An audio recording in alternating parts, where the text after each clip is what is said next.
बहुत इजी है। एक बार जिसने लेक्चर देख लिया उसको जरूरत ही नहीं पड़ेगी ना बुक देखने की ना कहीं और दूसरा लेक्चर देखने की, एक बार में याद हो जाएगा। क्योंकि जो एनर्जी रिलीज होती है एडिनोसिन ट्राइफॉस्फेट, ये एनर्जी रिलीज होती है केमिकल एक्टिविटीज सेल के अंदर, जो बहुत सारी केमिकल एक्टिविटीज है, break down of the food supply, सारी।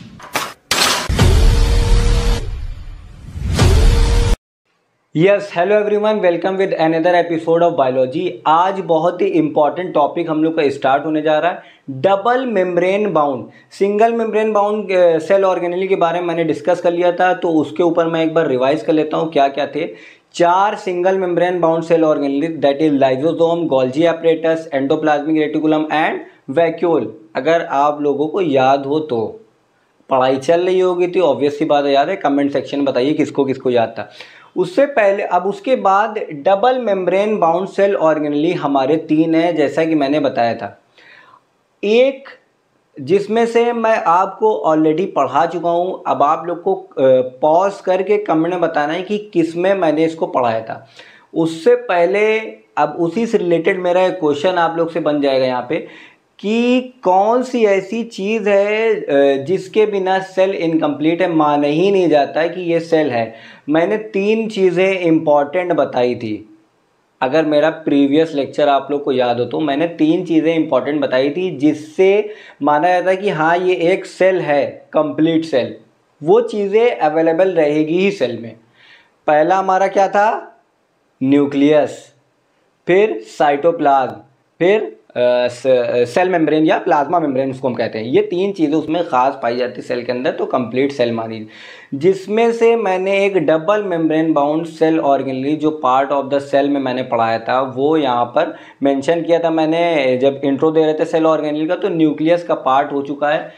अब हमारा है माइटोकॉन्ड्रिया, सबसे ज़्यादा इम्पॉर्टेंट पार्ट है माइटोकॉन्ड्रिया। इसके बाद प्लास्टिड्स, यानी 3 थे, एक मैंने ऑलरेडी पढ़ा दिया, 2 आप लोग को इस एपिसोड में हम कंप्लीट करा देंगे। तो आज बात करते हैं माइटोकॉन्ड्रिया की। ये बहुत ही ज़्यादा इम्पॉर्टेंट सेल ऑर्गेनेली, बहुत क्वेश्चन इसके ऊपर भर भर के आते हैं, 1 वर्ड में, ब्रीफ, लॉन्ग, सारे क्वेश्चन इसके ऊपर बन जाते हैं।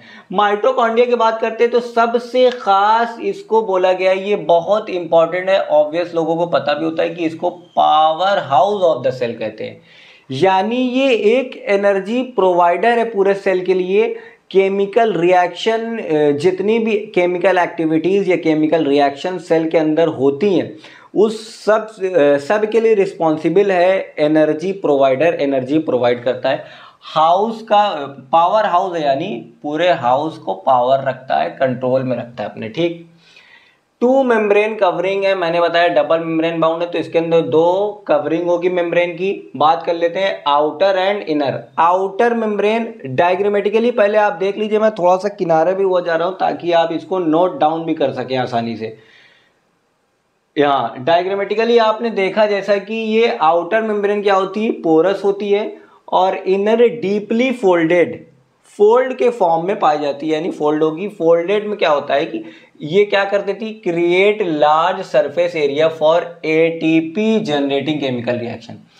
एटीपी बनने के लिए, यानी एनर्जी ज़्यादा बनने के लिए उसमें ये लार्ज सरफेस एरिया, यानी सरफेस एरिया उसका बढ़ा देगी। जितना ज़्यादा चीज़ें बढ़ेंगी उसमें और चीज़ें आ सकेंगी, यानी एनर्जी और आ सकेगी, ठीक। फंक्शन, मेन इंपॉर्टेंट बात कर लेते हैं इसका फंक्शन, जो बहुत मैंने कम लिखा है, सेलेक्टेड लिखा है और बहुत ज़्यादा इंपॉर्टेंट है। क्या करता है ये? Energy required for various chemical activities needed for life is released by mitochondria, जैसा कि मैंने बताया एटीपी। जो माइटोकॉन्ड्रिया से एनर्जी रिलीज होती है वो in the form of ATP, ATP की फॉर्म में होती है, एडिनोसिन ट्राइफॉस्फेट। इसका फुल फॉर्म क्या है? In the form of ATP जो एनर्जी रिलीज होती है एडिनोसिन ट्राइफॉस्फेट। ये एनर्जी रिलीज होती है केमिकल एक्टिविटीज सेल के अंदर, जो बहुत सारी केमिकल एक्टिविटीज है, break down of the food supply, सारी चीज़ें जो होती है केमिकल एक्टिविटीज सेल के अंदर, वो एटीपी के फॉर्म में एनर्जी आती है जिससे हमारा पूरा काम चलता है। अब उसके बाद सबसे लास्ट एंड इम्पॉर्टेंट पॉइंट, सबसे ज़्यादा इम्पॉर्टेंट पॉइंट है ये, important, mitochondria have their own DNA, इसका अपना खुद का डीएनए होता है, एंड राइबोसोम।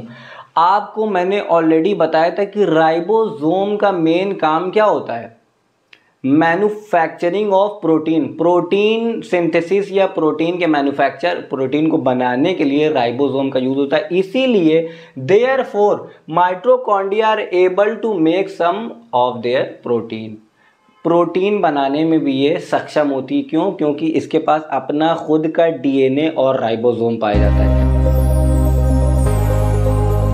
एक बार जिसने लेक्चर देख लिया उसको ज़रूरत ही नहीं पड़ेगी ना बुक देखने की ना कहीं और दूसरा लेक्चर देखने की, एक बार में ही याद हो जाएगा। 2 सेकंड के लिए हट जा रहा हूँ, आप एक बार अच्छे से देख लीजिए और नोट डाउन कर लीजिए। इससे इजी, इससे कम ब्रीफ कहीं पे मिलने वाला नहीं है और बहुत आसानी से मैंने सारी चीज़ें एक एक चीज़ समझा दी है, याद करा दिया। जो चीज़ समझ में नहीं आ रही कमेंट में मुझसे आप पूछ सकते हैं बिना झिझक।